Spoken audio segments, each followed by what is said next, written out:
the control of industry, discusses various programs for the change from industrial autocracy to industrial democracy. The program of the railway workers for the democratic management of their industry is embodied in the Plum Plan. You may learn about it by addressing the weekly paper of the Railway Brotherhoods, which is called Labor, and is published in Washington, D.C.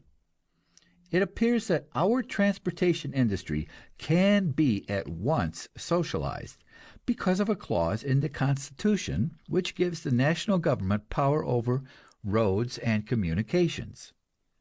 Through decades of mismanagement under the system of private greed, the railroads have been brought to such a financial condition that they will be forced into nationalization whenever we stop them from dipping their fingers into the public treasury. Under the Plum Plan, the government is to purchase the roads from their present owners, paying with government bonds. The management is to be under the control of a board consisting in part of representatives of the government and in part of the workers, this being a combination of the methods of socialism and syndicalism. The same program can be applied constitutionally to telegraphs and telephones, to interstate trolley systems, express companies, oil pipelines, and all other means of interstate communication and distribution. The Plum Plan also deals with coal and steel and other great industries. This could not be nationalized without a constitutional amendment, but it appears that in the majority of the constitutions of the states are provisions that all corporate charters are held subject to the power of the legislature to amend, modify, or revoke the same. That gives us a right to take over these corporations through state action. The only preliminary is to elect state administrations which will represent us instead of representing the corporations. Also, most state constitutions contain the provision that no corporation shall issue its stocks or bonds except for money, labor, or property actually received. The word labor gives the opening wedge for the Plum Plan. The state can purchase these industries, giving bonds in exchange, and can issue to the workers labor stock, which stock will carry part control of the industry. Also, the railroad brotherhoods have started their own bank in Cleveland, Ohio, and it is proving an enormous success. Make note of this point. Every large labor union can have its own bank to finance its industries and its propaganda. Stop and consider how preposterous it is that the 5 million organized workers of the United States should deposit their hundreds of millions of savings in capitalist banks to be used to finance private undertakings which crush unions and hold labor in bondage. Let every big labor union have its own building, its own banking and insurance business, its own vacation camp in the country, its own school for the training of its future leaders. Also, let every labor council in every big city start a labor daily to tell the workers the truth and point the way to freedom. Let every farmers' organization follow suit, and let these groups get together to exchange their products upon a cooperative basis.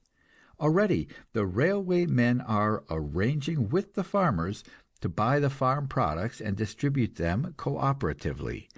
They are getting together with the clothing workers to have the latter make clothing for them, and with the shoe workers to make shoes.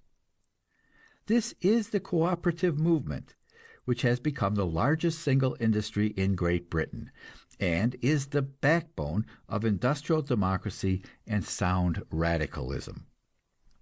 It is spreading rapidly in America now. It is taking the money of the people out of the control of the profit system and diverting it into channels of public service. It is training men to believe in brotherhood instead of in greed. It is giving them business experience, so that when the time comes, the taking over of our industrial machine will not have to be done by amateurs, but by men who know what cooperation is and how to make a success of it. This work will go on more rapidly yet when the workers have united politically and brought into power a government which will assist them instead of assisting the bankers. A most interesting program for the development of working-class financial credit is known as the Douglas Plan, which is advocated by a London weekly, The New Age, and is explained in two books called Economic Democracy and Credit Power and Democracy by Douglas and Orage. This program is in brief that the furnishing of credit shall become a function of organized labor based upon the fact that the true and ultimate basis of all credit is the power of hand and brain labor to produce wealth. The labor unions, or guilds, shall pay the management of industry and pay capital for the use of the industrial plant, and shall finance production and new industrial development out of their credit power, their ability to promise production and to keep their promises. This Douglas Plan seeks to break the money trust by the method of syndicalism.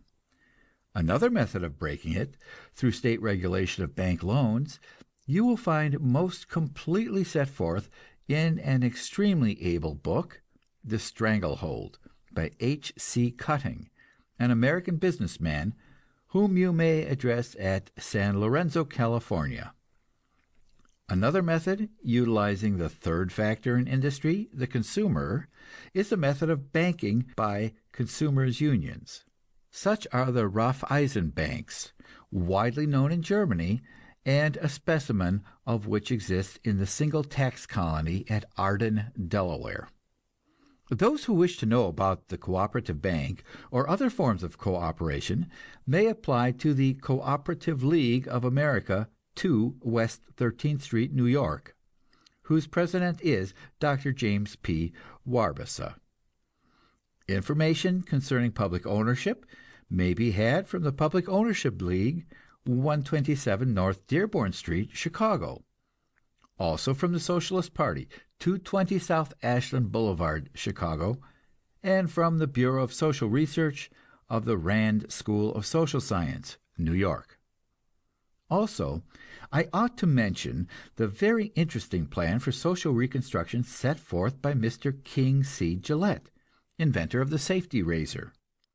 This plan you may find in your public library in 2 encyclopedic volumes, Gillette's Social Redemption and Gillette's World Solution.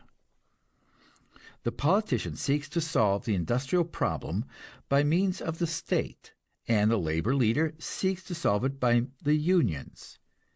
It is to be expected that Mr. Gillette, a capitalist, should seek to solve it by means of the corporation. He points out that the modern trust is the greatest instrument of production yet invented by man, and he asks why the people should not form their own trust to handle their own affairs and to purchase and take over the industries from their present private masters. It is interesting to note that Mr. Gillette's solution is fully as radical and thoroughgoing as those of the state socialists or the syndicalists. The People's Corporation, which he projects and plans someday to launch upon the world, would be a gigantic consumers' union, whose credit power would speedily dominate and absorb all other powers in modern society. It would make us all stockholders and give us our share of the benefits of social productivity. End of chapter 70. Chapter 71, The New World, describes the cooperative commonwealth, beginning with its money aspects, the standard wage, and its variations. It has been indicated that the new society will be different in different countries and in different parts of the same country, in different industries and at different times. No one can predict exactly what it will be, and anyone who tries to predict is unscientific. But every man can work out his own ideas about the most economical and sensible arrangements for a cooperative society. And in these final chapters, I set forth my ideas. One of the first things people ask is, will there be money in the new society? Or, how will labor be rewarded and goods paid for? I answer that there will be money, and the business methods of the new society will be so nearly the same as at present that in this respect you would hardly realize there had been any change. The only difference will be that in the new society you will be paid several times as much for your labor, or, if you prefer to put it the other way, you will be able to buy several times as much with your money. Why should we waste our time working out systems of credit cards when we already have a system in the form of gold and silver coins and paper currency? Why should we bother with labor checks when we have a banking and clearinghouse system understood by everyone but the illiterate? The only difference we shall make is that nobody can get gold and silver coins or paper currency except by performing labor to pay for them. Nobody can have money in the bank and draw checks against it until he has rendered to society an equivalent amount of service. When you have earned your money in the new world, you'll spend it wherever you please and for whatever you please. The only difference being that the price you pay will be the exact labor cost of producing that article, with no deduction for any form of exploitation. As I wrote 16 years ago in the Industrial Republic, you will be able to get, if you insist upon it, a 7-legged spider made of diamonds. And the only question society will ask is, have you performed services equivalent to the material and labor necessary to the creating of that unusual article of commerce? Of course, society won't put you in that complicated formula. It will simply ask, have you got the price? Which, you observe, is exactly the question society asks you at present. The next thing that everybody wants to know is, shall we all be paid the same wages? I answer, yes and no, because there will be 3 systems of payment. There will be a basic wage, which everybody will get for every kind of useful service necessary to production.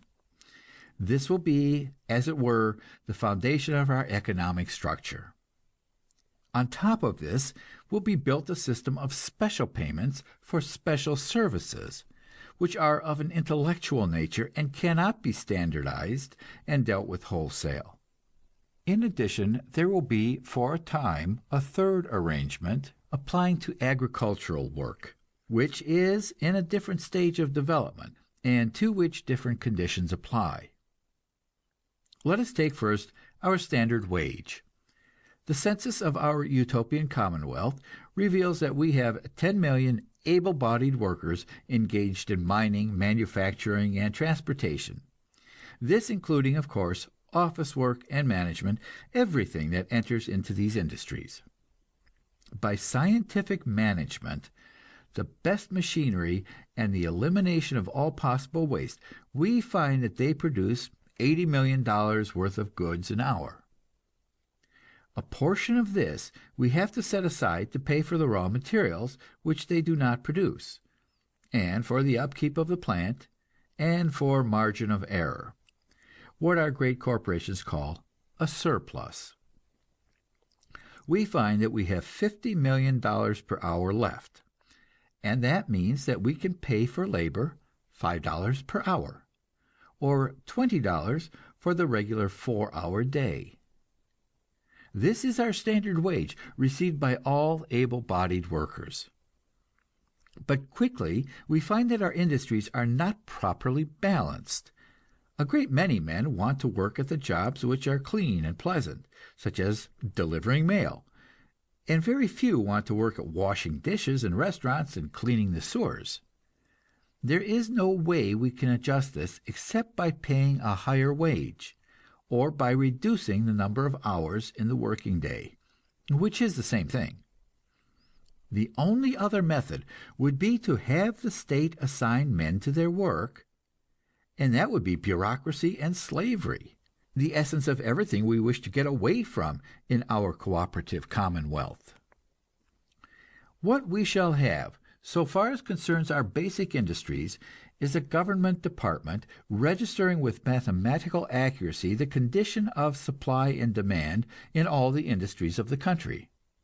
Our demand for shoes is increasing. For some reason or other, 1,000 more shoe workers are needed. Therefore, the price of labor in the shoe industry is increased 5 cents per day, or whatever amount will draw that number of workers from other occupations.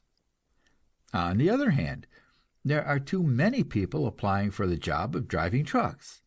Therefore, we reduce slightly the compensation for this work. There are more men who want jobs in Southern California than in Alaska. Therefore, the payment for the same grade of work in Alaska has to be higher. All this is not merely speculation. It is not a matter of anybody's choice. It is an automatic, self-adjusting system, subject to precise calculations. The only change from our present system is from guesswork to exact measurement. At present, we do not know how many shoes our country will require next season. Neither do we know how many shoes are going to be made. Neither do we know how many people can make shoes, nor how many would like to learn, nor how many would like to quit that job and take to farming. It would be the simplest matter in the world to find out these things. Far simpler than it was to register all our possible soldiers and examine them physically and mentally and train them and feed them and ship them overseas to can the Kaiser. Of course, we drafted the men for this war job, but in the New World, nobody is drafted for anything. It is any man's privilege to starve if he feels like it. It is his privilege to go out into the mountains and live on nuts and berries if he can find them. Nobody makes him go anywhere, or makes him work at anything, unless, of course, he is a convicted criminal. To the free citizen, all that society has to say is, if he buys any products, he must pay for those products with his own labor, and not with some other man's labor. Of course, he may steal or cheat, as under capitalism. Our New World has laws against stealing and cheating, and does its best to enforce them. The difference between the capitalist world and our world is merely that we make it impossible for any man to get money legally without working. Under these conditions, the average man wishes to work, and the only question remaining is, how shall he work? If he wants to work by himself and in his own way, nobody objects to it. He is able to buy anything he pleases, whether raw materials or finished products. If he wants to buy leather and make shoes after his own pattern, no one stops him. And if he can find anyone to buy these shoes, he can earn his living in that way. He is able to get land for as long a time as he wants it, by paying to the state the full rental value of that land. And if he wants to farm the land, he can do so, and sell his products. As a matter of theory, he is perfectly free to hire others to farm the land for him or with him. There is no law to prevent it. Neither is there any law to prevent his renting a factory and buying machinery and hiring labor to make the shoes. But, as a matter of practical fact, it is impossible for him to do this because the community is in the business of making shoes, and on an enormous scale, with great factories run democratically by the workers, and there is very small chance of any private businessman being able to draw the workers away from these factories. The community factories have all the latest machinery, they apply the latest methods of scientific management, and they turn out standard shoes at such a rate that private competition is unthinkable. Of course, there may be some special kind of shoes involving an intellectual element in which there can be private competition. This kind of manufacture is covered in our second method of payment. But before we discuss it, let us settle the problem of our most important basic industry, which is agriculture. End of chapter 71. Chapter 72. Agricultural production discusses the land in the New World and how we foster cooperative farming and cooperative homes. Farming the land is a very ancient industry, and while its tools have been improved, its social forms have been the same for a long time. The worker on the land is conservative, and the Russian Bolsheviks, who tried to rush their peasants into communism, found that they had only succeeded in stopping the production of food. We make no such blunder in our new society. We have found a way to abolish speculation in land and exploitation based on land ownership, while leaving the farmer free to run his business in the old way if he wants to. In our new society, we take the full rental value of all land which is not occupied and used by the state. The farmer and the city dweller alike own their land, in the sense that they have the use of it for as long as they please, but they pay to the state the rental value of the land, minus the improvements. So they cannot speculate in the land or rent it out to others, they can only use it. And they only pay for what they actually use. They may put improvements on the land with full assurance of having the use and benefit thereof, and they may sell the improvements, and the new owner enters into possession with no obligation but to pay the rental value of the unimproved land to the state. The farmer goes on raising his products, and if he wants to drive to town to deliver them to his customers, he may do so. But he finds it cheaper to market them through the great labor cooperatives and state markets. As there is no longer any private interest involved in these activities, no one has any interest in cheating him, and he gets the full value of the products, less the cost of marketing. If the farmer wishes to continue all his life in his old-style individualistic method of working the land, he is free to do so. But here is what he sees going on within a few miles of his place. The state has bought a square mile of land, and has taken down the fences and established an agricultural cooperative for purposes of experiment and demonstration. The farm is run under the direction of experts. The soils are treated with exactly the right fertilizers for each crop. The best paying crops are raised, the best seed is used, and the best machinery. The workers of this new agricultural cooperative receive the standard wage, and they live in homes specially built for them, with all the conveniences made possible by wholesale production. Also, these cooperators live in a democratic community. They determine their own conditions of labor, being represented on the governing board, along with the experts appointed by the state. The farmer watches this experiment, at first with suspicion, but he finds that his sons have less suspicion than he has, and his sons keep pointing out to them that their little farm is not making the standard wage or anything like it. And moreover, the standard wage is constantly increasing, whereas the price of farm products is dropping. And here is the state ready to direct new cooperative ventures, inviting a score of farmers in the community to combine and buy out the unwilling ones and establish a new cooperative. Sooner or later, the old farmer gives way, or he dies, and his sons belong to the new world. So ultimately, we have our national agricultural system, in which all the requirements of our people are studied, and all the possibilities of our soil and climate, and the job of raising the exact quantities of food that we need, both for our own use and for export, is worked out as one problem. We know how much lumber we need, and we raise it on all our hillsides and mountain slopes, and so protect ourselves from floods and the denuding of our continent. We know where best to raise our wheat, and where best to raise our potatoes and our cabbages, and we do not do this by crude hand labor, nor by the labor of women and children from daybreak till dark. We have special machines that plant each crop, and other machines that reap it or dig it out of the ground and prepare it for market. A few days ago I read a discussion in the Chamber of Commerce of Calcutta.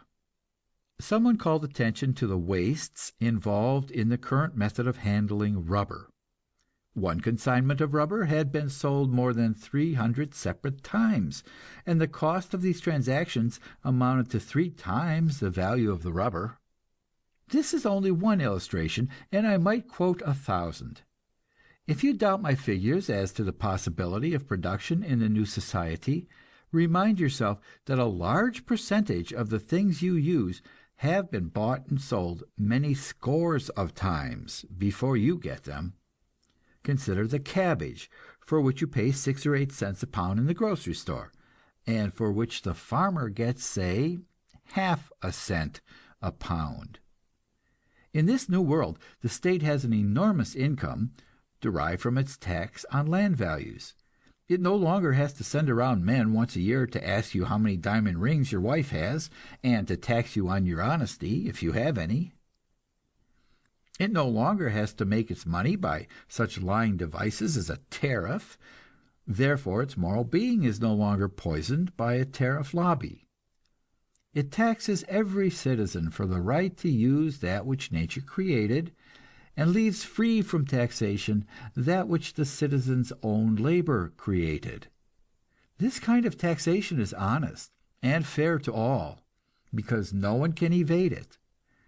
The state uses the proceeds of this land tax in the public services, the libraries and research laboratories and information bureaus, in free insurance against fire and flood and tempest, and in a pension to every member of society above the working age of 55, or below the working age of 18. Of course, the state might leave it to every man to save up for his old age, but not all men are this wise, and the state cannot afford to let the unwise ones starve. It is more convenient for the state to figure out that all men, or nearly all, are going to be old, and to hold back some of their money while they are young and strong, in the certainty that when they are old they will appreciate this service. Also, the state takes care of the sick and incapacitated, and the mentally or physically defective. But we do not leave these latter loose in the world to reproduce their defects. We have in our new world some sense of responsibility to the future, and there is nothing to which we devote more effort than making certain that nothing unsound or abnormal is allowed entrance into life. The problem of the care of children is a complicated one, and our new society is in process of solving it. We look back on the old world in which the having of children was heavily taxed, in the form of an obligation to care for these children until they were old enough to work. Then the parents were allowed to exploit the labor of the children, so that among the very poor the raising of children was a business speculation, like the raising of slaves or poultry. But in our new world, we consider the interest of the child, and of the society in which that child is to be a citizen. We decide that this society must have citizens, and that the raising of the future citizens is a work just exactly as necessary and useful as the raising of a crop of cabbages. Therefore, we pay a pension to all mothers while they are raising and caring for children. At the same time, we assert the right to see that this money is wisely spent, and that the child is really cared for. If it is neglected, we are quick to take it away from its parents and put it in one of our 24-hour-a-day schools. We realize that the home is an ancient industry, even more ancient than agriculture, and we do not try to socialize it all at once. But just as we demonstrate to farmers that the individual farm does not pay, so we demonstrate to mothers the wastefulness of the single laundry, the single kitchen, the single nursery. We establish community laundries, community kitchens, community nurseries, and invite our women to help in these activities and to learn there under expert guidance the advantages of domestic cooperation. We convince them by showing better results in the health and happiness of the children and in the time and strength of the mothers. So, little by little, we widen the field of cooperative endeavor and increase the total product of human labor and the total enjoyment of human life.